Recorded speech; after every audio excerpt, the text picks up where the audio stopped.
நண்பா, இது Saturday Sunday vlog. காலங்காத்தால பிரஸ்ல பேஸ்ட வச்சு பிரஸ் தூக்கி வாயில வச்சு பல்ல விளக்கிட்டு காலை உணவா பழைய சோறு சாம்பார் வத்த குழம்பு ஊறுகாய் அப்படியே பெரட்டி எடுத்து ஒரு குடுப்பு கொடுத்துட்டு எங்க அம்மா சுட சுட ஆர்லிஸ போட்டு கொண்டு வந்துட்டாங்க. அதை 2-3 ஆத்திட்டு அப்படியே கிளாஸ்ல ஊத்தி கல்பா ஒரு அடி அடிச்சு விட்டேன். சாயங்காலமா ஒரு மீட்டிங் இருக்கு, அதுக்கு வெள்ளச்சட்டையை தேய்ச்சி வாங்கிட்டு ராவணன் எடுத்து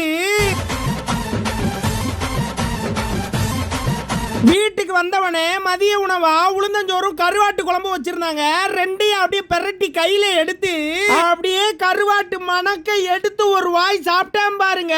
எப்பப்பா வேற லெவலு. பாத்ரூம்ல போய் ஒரு குளியில போட்டு தரமா கிளம்பி கார்ல நம்ம அண்ணனோட மீட்டிங் நடக்கிற ஸ்பாட்டுக்கு போயிட்டோம். அங்க இளம் பெண்கள் இளைஞர்கள்னு ஏராளமான மக்கள் வந்திருந்தாங்க. அவங்க முன்னாடி இளைஞரணி சார்பா மீட்டிங் நடத்தி முடிச்சிட்டு எம்எல்ஏ அண்ணன்ட்ட பாராட்ட வாங்கிட்டு வீட்டுக்கு வந்துட்டேன். வீட்டுல லேட்டா வந்த காரணத்தினால நம்மளே தோசை சுட விட்டாங்க.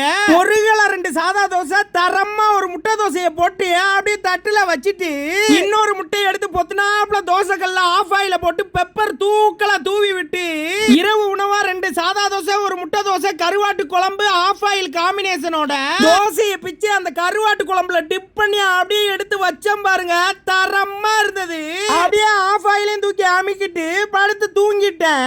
ஞாயிற்றுக்கிழமை காலையில ஒரே தொல்லை. போன்ல யாருன்னு பார்த்தா நம்ம மாப்பிள்ள வெள்ள உடனே கிளம்பி வாண்டான். எங்களுக்கு ஒரே சவோட்ட சான்ஸ் கொடுத்து பாருங்க, ரகல தரே சவோட்ட சான்ஸ் கொடுத்து பாருங்க, இனிமேல நம்பிக்கை இல்லைன்னா பைக்கு பின்னால ஏறுங்க. இவ்வளவு அவசரமா பதினி குடிக்க கூப்பிட்டுருக்கான். பதினி குடிச்சு 2 வருஷம் ஆச்சு. பாட்டாவே பாடுறேன் கேளுங்க.